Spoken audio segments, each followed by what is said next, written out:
All right. Well, thank you for joining me. And I just got connected with Sparky. Um, but before I share with you what I got, I just want to get a little bit of information about Sparky from you. He is crossed over. Is that correct? I actually don't know.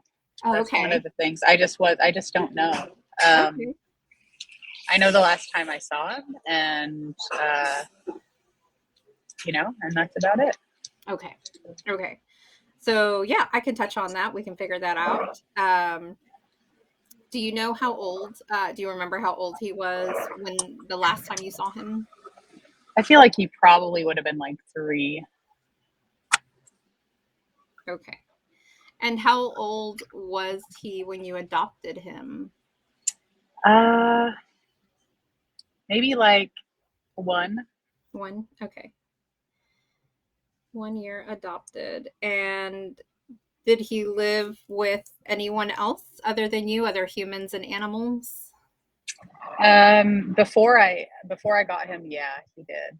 And then in the home, that we lived in, there were other people. Okay. And have you ever had a pet reading before? I have not. No. Okay. So they're a lot of fun, and all I do is I get quiet to connect with them. I've already connected with Sparky, but you might hear me get quiet for a few moments just to get more information. And you can basically ask him any questions, and it'll be a real conversation with him. Oh, So okay. the first thing that I do is I get their essence and favorite things just to get a baseline of their energy to compare to whatever question you have to ask to them. And so, for his essence, the first thing I get is that he comes running up to me with a huge bounce in him. So I can detect puppy energy. It's almost that high energy. I see his ears flapping as he runs, and then he comes up. He abruptly comes up to me and then sits down and waits for me as if he's ready to engage or ready to get instructions. So he's very and I feel like he wants to be perceived as a very good boy, a good listener, as he does that. And um, so as far as his essence, just how he presents himself to me, I feel that he's very playful, very lighthearted. He's all about fun and joy. And I want to see if he has anything else to say about his essence. Just give me one moment. I hear he's kind-hearted. He's very kind-hearted. And what I get from that is almost like he shows me an image of if anyone around him is not feeling well or is showing signs of stress, he's very concerned for them. He's very concerned for others around him. So we'll say that that's a pretty good baseline for his essence. Does that sound like him? Yeah, yeah. He was full of energy, like so much so that he needed to be on a farm somewhere so he could like burn it off. Yeah. Okay. Yeah, he was very hyper, uh, very playful, and then yeah, like that huge bounce is him right there. Like couldn't contain his energy. He couldn't burn it off. Yeah. Okay. Perfect. So I'm gonna get into his favorite things. Just give me one moment.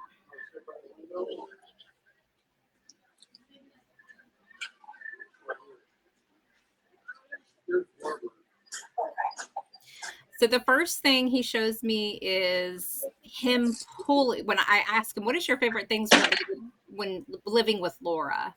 And he first shows me pulling really hard on his leash. I think he's pulling on a leash. He's pulling very hard, and he's pulling with all his might. And so yeah, so there's that high energy again. So let me just see if that's walking or if he just enjoyed the pulling. I guess that, yeah, I think it's more about just kind of getting out and doing things. That's kind of what he's showing me. He enjoys that. He enjoyed whatever y'all did out and about. And he was very excited and eager to get to it. Let me see what else he has for his favorite things.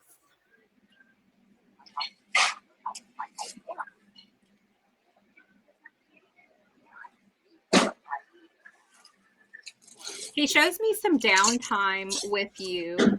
I feel like he's on a bed or elevated on a couch, and he's watching you. I do feel like he's watching you to see if we're gonna go somewhere. But he does show me him being having some downtime, and he's sitting still. He's lying there, but he's watching you to see what's going to happen next. So he does show me that. To me, that tells me he looks very comfortable, and he that's kind of what he shows me with when it comes to just being in the home with you. He really enjoyed all the time with you. Let me see what else he wants to say.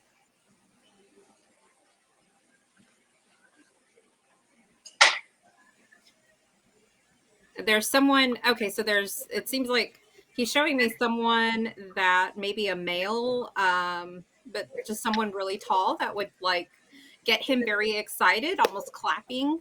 I don't know who that is, but I think he liked their energy. He liked the excitement that he brought in. So he does show me that in the home. Not sure if that was a guest or a roommate, but there was someone really tall. I believe it's male, that would get him very excited. And let me see if he has anything else to say about that.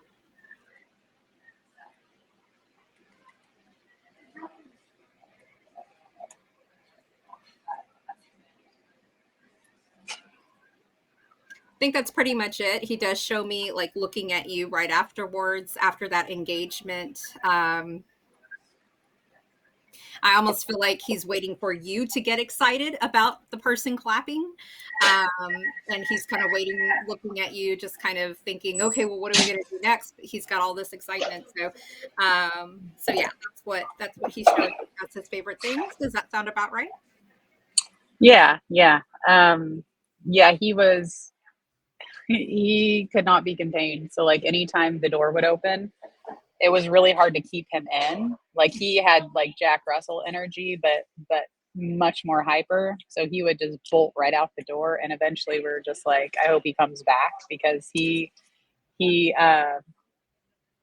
just wanted to be outside doing things. Like that was what he liked. And that's why I said like he needed to be out in a field running on a farm somewhere, because in the city it was really hard for him uh to do the things that he loved to do. Um, and I don't know if we could ever really walk him on a leash very well. Even though he was little, he was very strong. So, um, but yeah, and there was someone tall in the house. So that's interesting that he would get excited over the person, that um,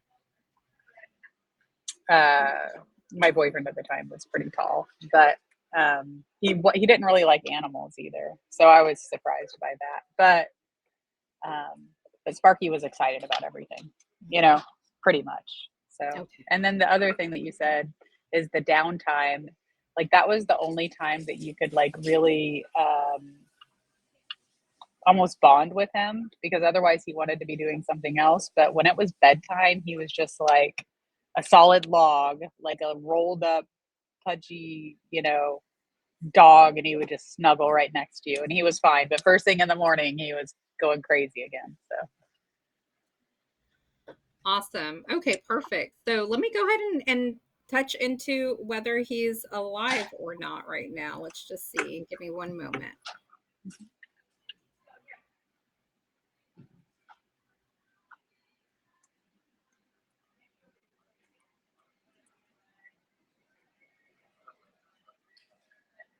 So I'm getting that he is not. He has crossed over. And he does feel lighter, and he doesn't feel grounded at all. So I don't believe that he is. Um, are there any other questions you want me to ask him? um just if he was okay after leaving, our house, because we don't really know too much about, you know, uh, I know that he had gone to a family. Like I had learned that he had gone to a family, but he just ran off, is from what I understand happened. So I just never really knew what happened after that. Okay. Okay. Let me go ahead and ask him.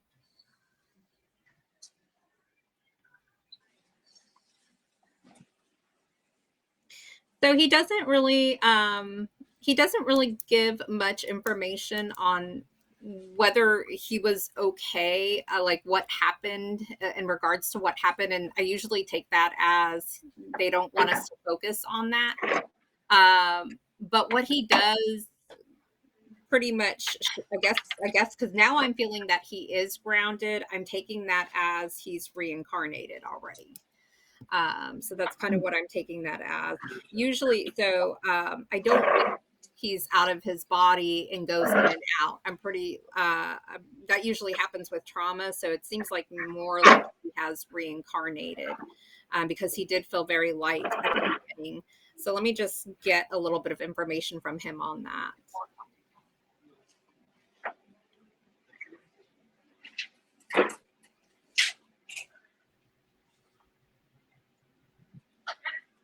So he shows me he has reincarnated. He's a small dog now.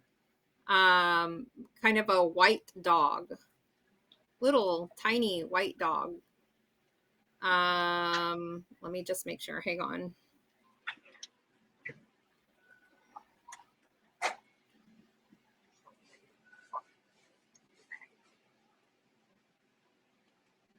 Yeah. Yeah, he's a small white dog. And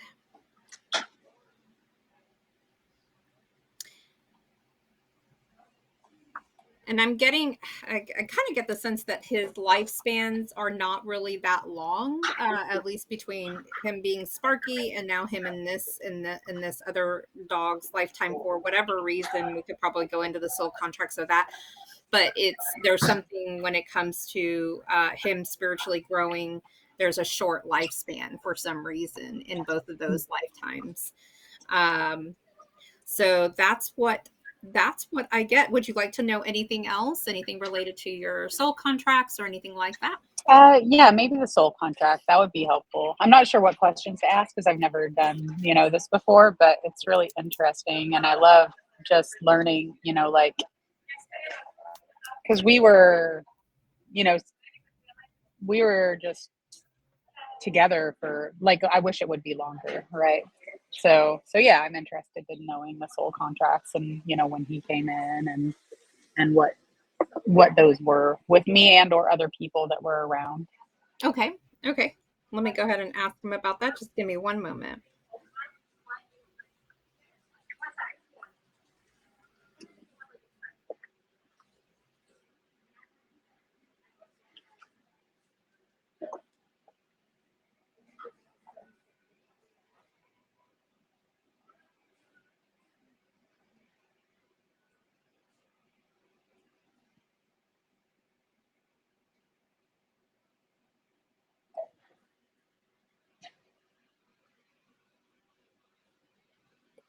So, I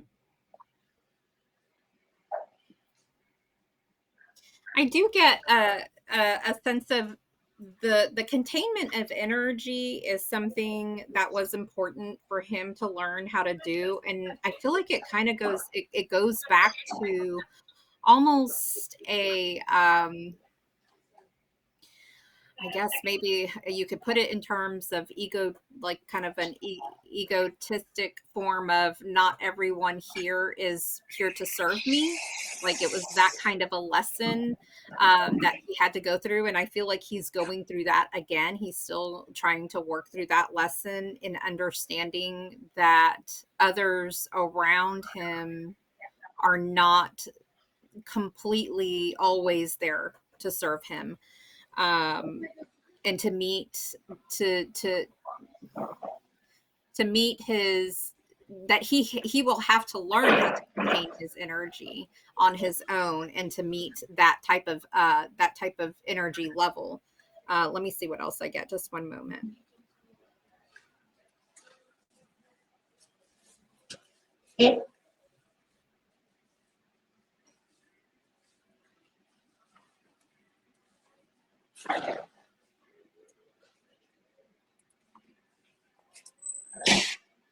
So one thing he brings to my attention, I just want to mention it before I forget. There's like this really, really soft. There's a great amount of love between you and him. Um, there's almost this soft spot in you for him, and that's really important as a part of the soul contract. Let me find out why.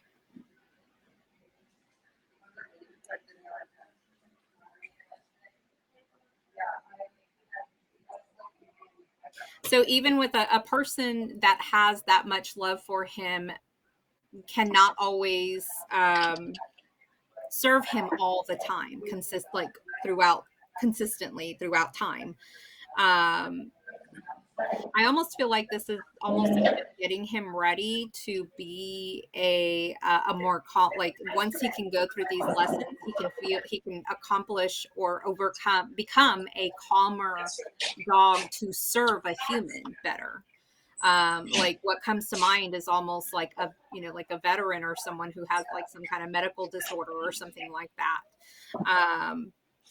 um, let me see, just one moment. So even with all that love that you had for him, he had to understand that even with that, he still has to learn that not everyone can serve him over and over again, uh, cons- consecutively, consistently.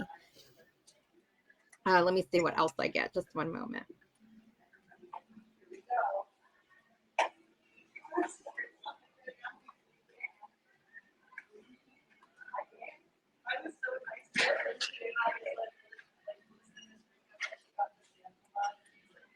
He does say that he's learned a little bit of that in this other lifetime where he's this little white dog. He's learned a little bit more, so he feels like he's getting closer to meeting that. And I don't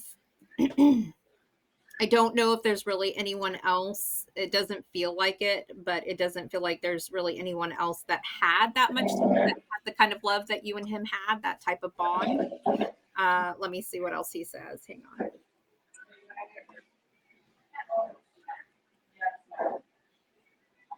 His way of learning the outcome that not everyone is here to serve me has to be in different scenarios. One is where he had a lot of love, another is where he didn't, and he has to basically balance his energies in those different types of environments.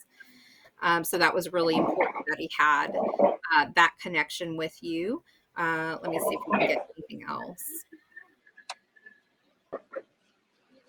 I don't know why it crossed my mind, but I wanted to ask. I just asked him, like, did you know that Laura's boyfriend at the time wasn't didn't like animals? And I feel like he didn't care. Like he just didn't care. I don't know why that came up, but I think that's very important, I guess, because that having that dynamic, needing to learn that. And let me see what else I get.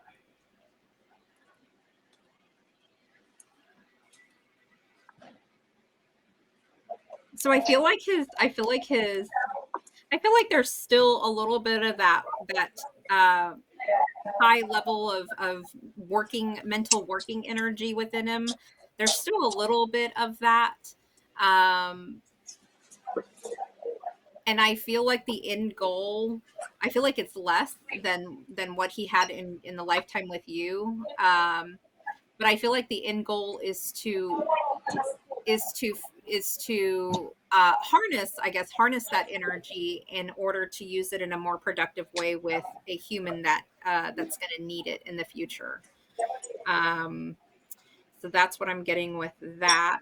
Let me see if there's anything else, and then I'm going to move into your soul contract with him. Just give me one moment.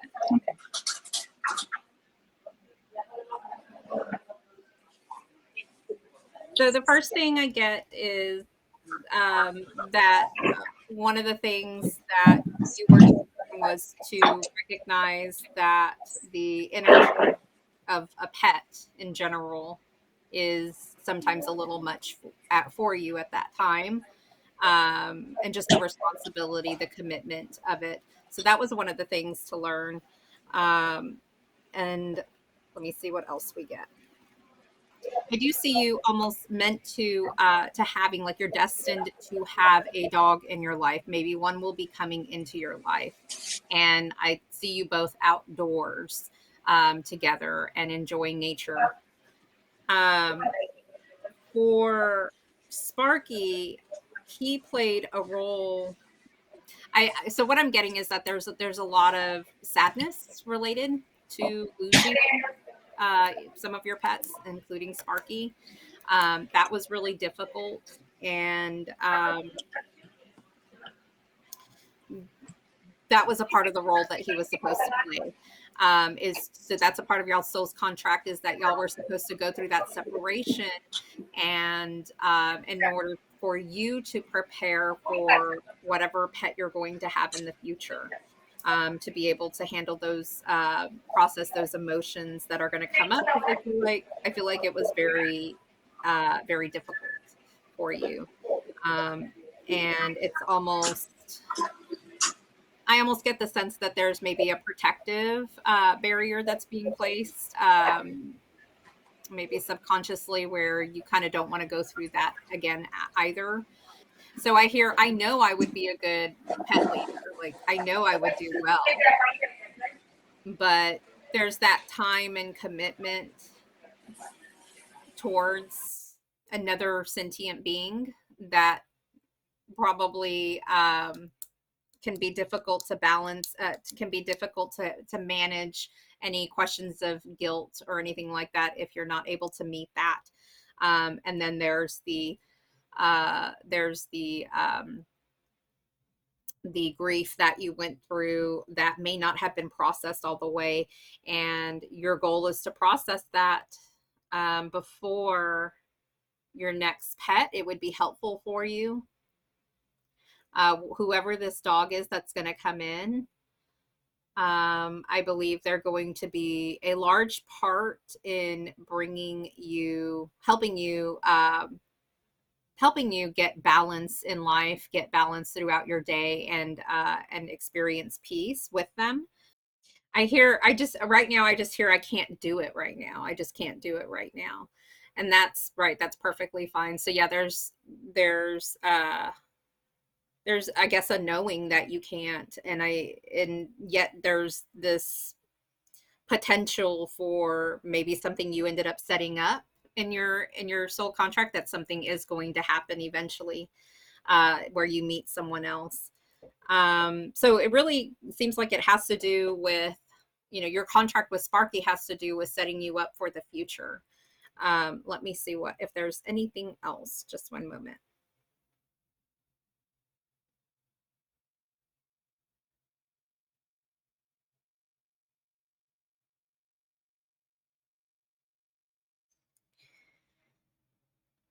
So yeah, I guess I do sense a little bit of, there's frustration with how much energy Sparky had, how it felt like he didn't listen,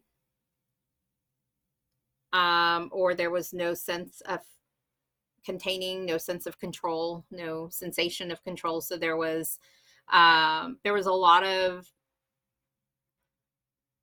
there was frustration, and I believe this turned into self-judgment about who you are and what you're capable of doing and what you're capable of handling. And I believe that is something that he was supposed to have, that energy in the first place, so that way you could feel that self-judgment and learn to process that self-judgment. So it was all supposed to work out in the first place. It was all supposed to work out for both of y'all, to be able to uh, confront those emotions and become a stronger person. Let me see if there's anything else.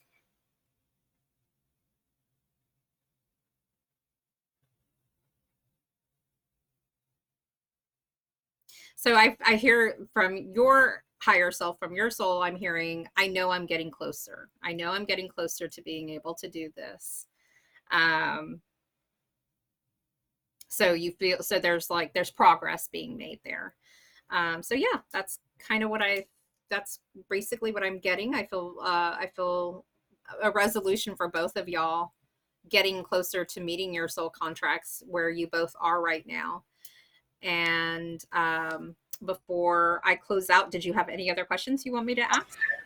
Well, I want to just comment that you're spot on about like the guilt, right? Like you had so much energy and I couldn't keep up with it, and I was working full time, and I just felt like I couldn't take very good care of him because of all the energy. And that was a big thing that I had, was like um, trying to take care of him, like trying to serve him like in the relationship, but feeling like I was always just like too tired, because he was never tired except for when he passed out at night, like that was it.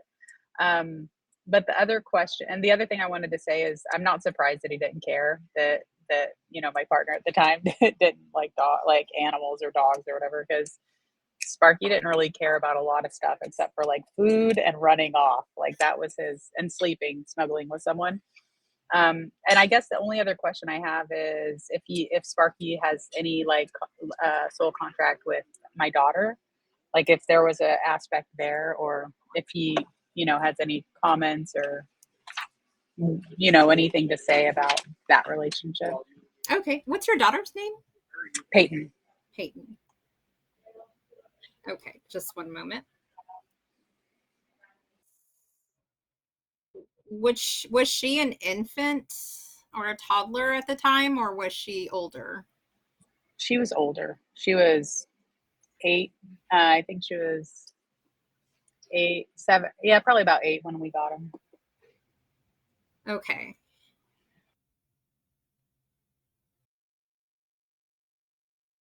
So for Peyton, I immediately I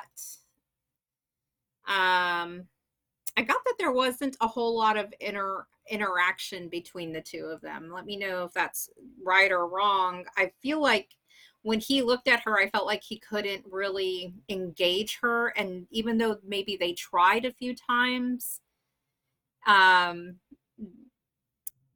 I get the sense that, like, from his perspective, she didn't respond enough. She didn't have enough energy again to respond to him and to meet his needs. Even though she was 8, like, you would think she would have a lot of energy and be able to, run around with him. But I almost felt like she just was almost unresponsive. That's why I asked if she was an infant or a toddler. Like, um, so he doesn't, he didn't really, let me just see if there's anything else. Hang on.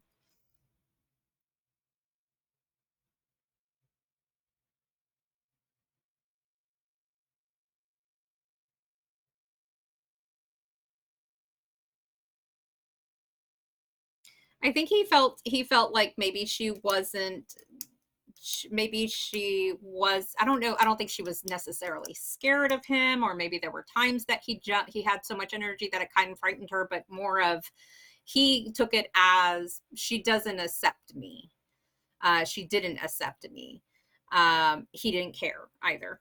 At that time, wasn't something that really bothered him, but he just kind of knew she was there, and in his mind, she was a little unresponsive. Does that sound right?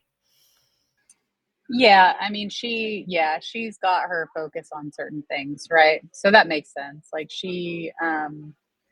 Sparky was so high energy that he would be there when he wanted to be, and then he would go do something else. But she's always been like very focused on what she wants to focus on, and her friends were always primary, or her social life was always primary around that time too. So I can see how he might have understood that as like unresponsive or not engaging or whatever, because she was always doing something else, right? Like she'd play with him here and there, but other than that, he would he would sleep next to me, right? So even though he was like our dog, the family dog, he was very much uh, in my ownership, I guess I'll say. Mm-hmm. Mm-hmm. That makes sense. That makes sense. Okay, so I'm just going to close. Do you have any other questions before I close out? No? Nope, that's it. Okay, I'm going to see if he has any last messages or get any messages from anyone else. Just one moment.